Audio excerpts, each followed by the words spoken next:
Hello, my friend. I'm glad to see you made it. We have gathered here today in the name of Jesus Christ. Glory be to God, He's alive. I'd like to welcome you today to the Gospel Hour with David. Although today we're not necessarily studying the Gospel or the Bible, but I want to talk about coming up with a formula. You know, I really feel like there's people out there that have a clear agenda and a clear motive, not only to destroy Christianity, but our faith and belief system in God and Jesus Christ and any other type of religion that may be out there. I'm responding to Matt Dillahunty, some of his stuff. He could be a good man, or he could be one of the most dangerous men in America. And the ability to share an idea, begin an idea, has power, especially if you can do that with authority. And I feel that Matt Dillahunty, and if I'm not spelling your name or pronouncing your name right, forgive me. I'm not a smart or intelligent person. I'm just a goat roper. Actually, you're really smart. Somebody wants to disagree with me. I'm not. But I know that Matt was a believer, a Baptist, Southern Baptist, fundamentalist believer, a pastor type guy, and at some point in life decided he didn't want to believe anymore. He had a great awakening, whatever, and God is no longer viable or real and never existed, and he's out to debunk the Bible, debunk religion, and the case for God. Now, he has a lot of power and authority because basically with having the great understanding that he has of the Bible, religion, the law, and he clearly says that natural law may be overweighing the law of supernatural, because supernatural has no evidence of there being it. So basically, he is taking it upon himself, and he's talking to the right people. See, he's going into these colleges and talking to these young 21, 22, 23-year-old men and women. And these people come out of a public school system which denies the existence of God, and then goes right in and gives them, through a philosophical mindset with reasoning and logic as a foundation, to discredit all religion. And not just that, but God himself.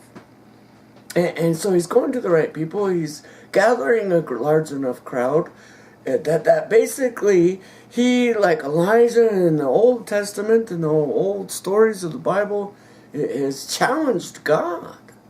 And he has a call-in television show that anybody could call in, and basically that's why I'm making this video and recording, is I'm practicing. Yeah, man, if you want to be a champion, you must, at some point in life, get in the ring with another champion. It has to be done, and that's just life. And as for me, you know, I have that evidence. He's saying, if you have faith or in God, and why do you have faith? Produce some sort of evidence that God exists, and what you're believing in is good for your well-being. How do you know it's God? How do you know it's not the devil or whatever? How do you know it's not just some crazy hallucination or fantasy or been influenced by something outside of God's influence? But he's calling God into court. He's saying in Elijah's day, here's me and my atheist partners and buddies, and if you don't call down right now in front of us, we're challenging you to call on God and have God manifest himself right now, basically in our reality, provide the evidence. And if you can't, then we're going to slaughter you. Same with Elijah. If you can't provide the evidence, well, we will slaughter you. Right? Maybe not physically. Not saying the guy's violent or nasty in that way. But slaughter your faith. Slaughter your belief. Slaughter your foundation in what you thought you may have believed was a God. So, I'm saying, and why I'm making this video, there must be a formula to decipher what it is that we can trust in and what we can't trust in, what is fact and what is fiction. There must be a formula, and I myself believe in not just a God, but I believe Jesus Christ is God. And why did I come up with that? Did I go to church? Did I read the Bible and just decide, hey, today I'm going to believe in God? Well, no, that's not how it happened. I'd like to tell you that's how it happened, but in reality it wasn't. I didn't want to be denied of the truth. I wanted to know the truth with all of my heart, mind, and soul. I did not want to be lied to. I just wanted to know the truth. So one thing is what's motivating our heart. So if there's a formula or some sort of a criteria by which we could follow to be able to create wisdom or discernment, the difference between right and wrong, good or evil, false or lie, or fiction, truth, what deciphers this, and what do we use as a measure to measure these things? Say, for an example, murder, right? As us as a people, as a society, how do we determine a murder has happened? Just an allegory here, right? First thing, what do we need to determine a murder happened? First thing we need, what? A dead body, right? We need a missing person or a dead body.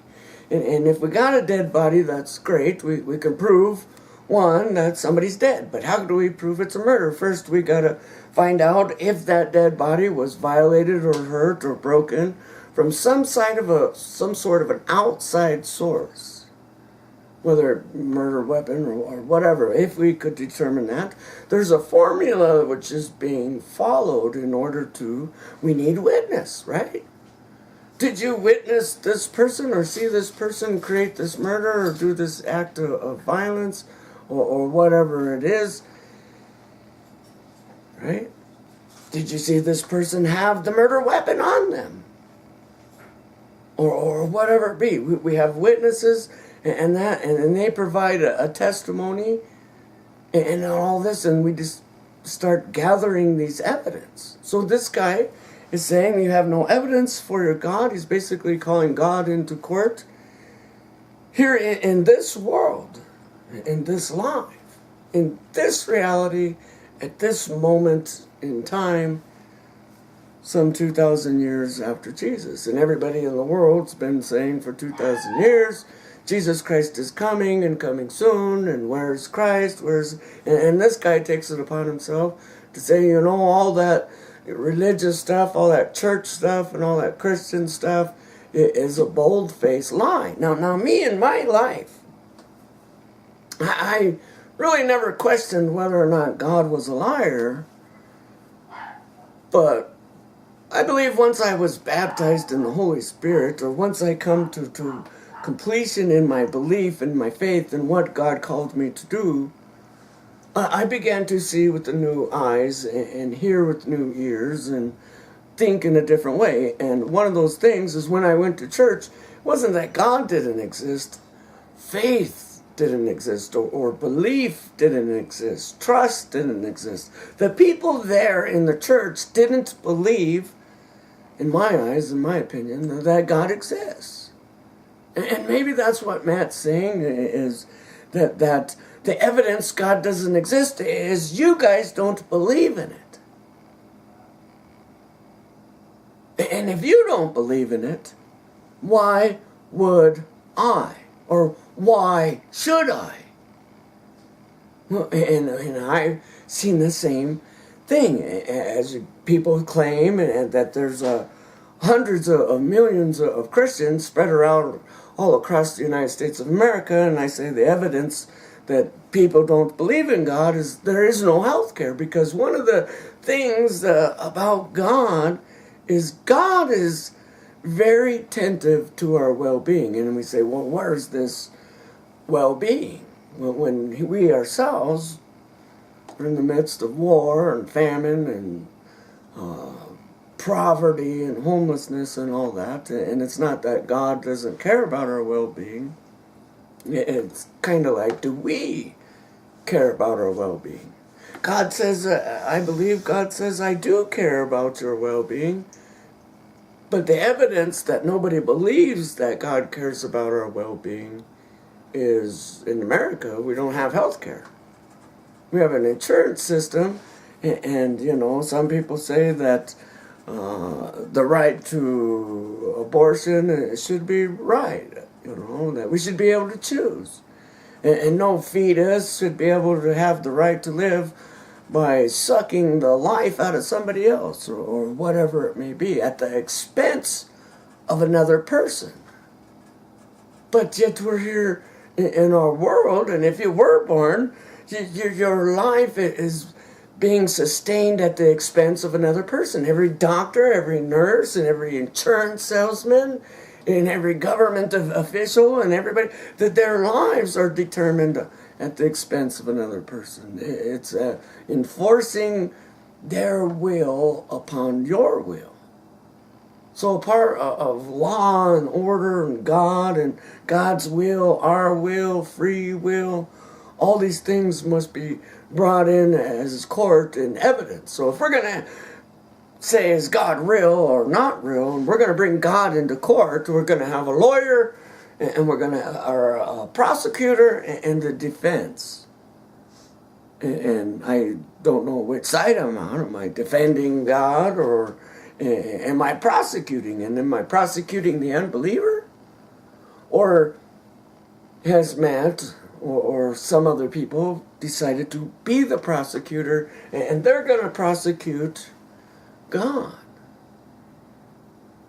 Where's the evidence? And usually the prosecutor, right, is the one who is supposed to supply the evidence, right? The defendant says, well, I defend my cause by zipping my lip, and you prove I've committed a crime, or you prove whatever it is, your statement is more true than my statement. I say I'm innocent. You say I'm guilty, so your burden of proof is to the prosecution. Now, Matt Dillahunty says that it is our burden to prove God's existence. And that's the thing, I guess, why I'm here at this time and this reality and this existence at the very same time as this other person is calling in a nationwide search for anybody to prove or provide evidence of God, or some sort of a formula which we all could follow in being able to determine, is what we experienced real or not real. So, to 1994, right? I have an experience. I had a vision from the Lord, right? And at that time and at this day, I don't know. I always said then that an angel of the Lord gave me a vision, or met with me, or talked to me. And why did I say an angel of the Lord? Well, an angel is a messenger from heaven. And I had no idea at that time what the heck was going on. I, at that time, was not even seeking God. I didn't care if God really, I as a child, was born into religion and told there was a Jesus and a God and believed these things, and it's real and all that. But I myself had no evidence. And as a little boy, I began to pray. And one of the things I began to pray as a 7-year-old little boy was I wanted to be a disciple like Jesus Christ, or the disciples of Jesus Christ, just like them.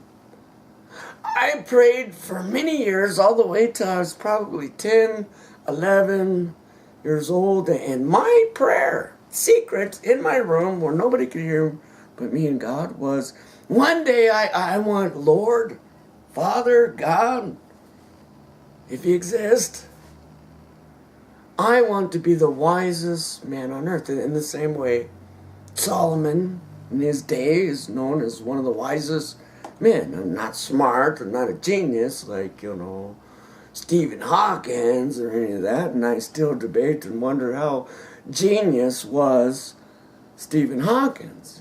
He says he's can't move from his wheelchair and his brain doesn't even function well enough to shit in the toilet. He's just crapping in his own plants all day. Somebody else has to feed him, and he says, well, since I can't move my body, I guess some computer-generated voice that I'm supposed to believe is his voice in his mind, and I okay, if it is, okay. Never leave my wheelchair or my house or my shit-filled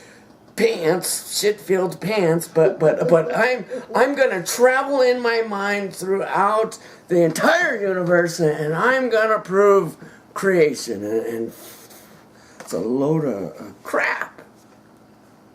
Not a bit of evidence, a theory, but not a bit of evidence. Now you could say my faith in Jesus Christ is a theory and has not a bit of evidence. So we got to have some sort of a formula, some sort of a system, and able to determine what happened was real. So, 1994, after making these prayers, does God answer your prayers? Yes, God answers all my prayers. Every one.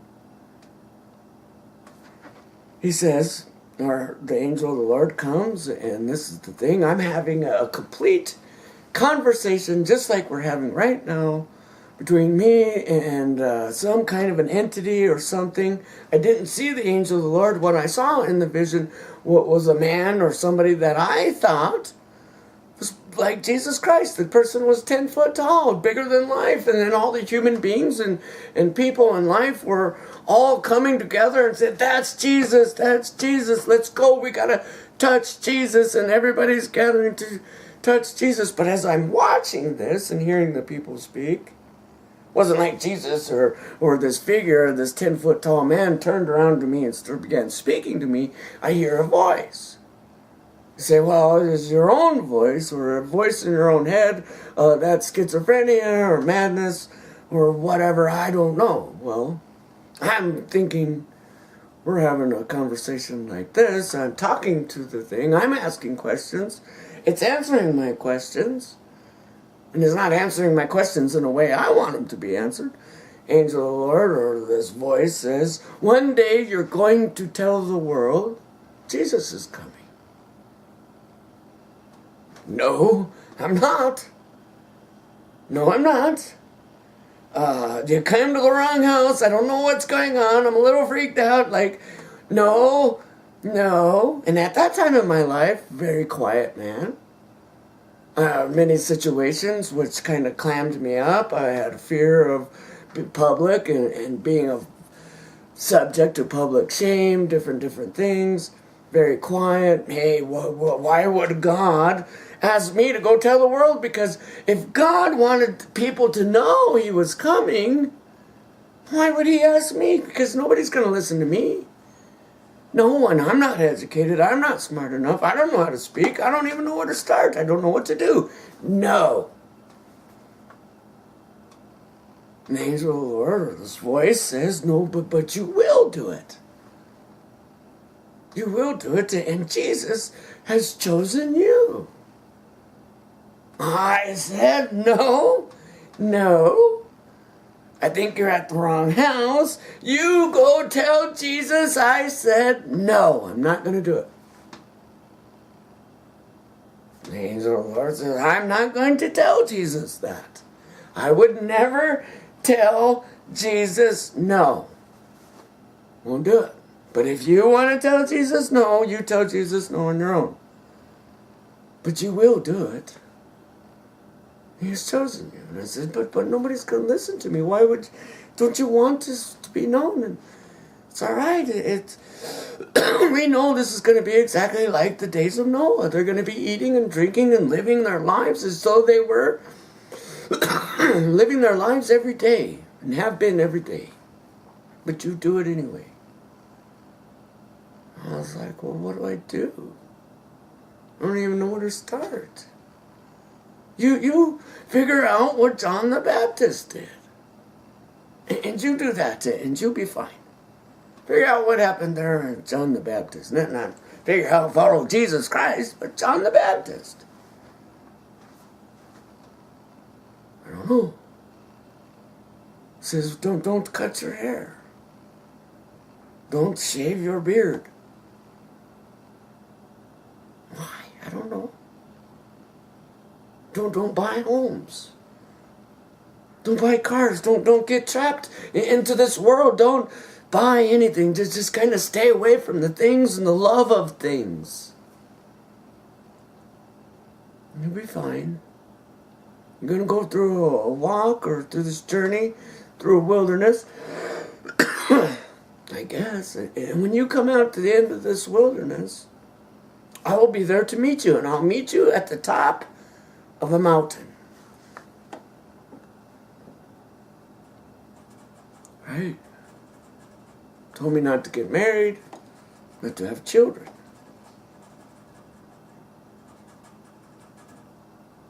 Says, don't worry. When I come back and meet you, I'll tell you what to say then. But for now, you learn and figure out what John the Baptist did. Who was he? All right. The vision stops. Jesus, leaves. Wherever he came from. I don't know. I gotta admit, I was partying that night. We were messed up. I was with a friend. My cousin.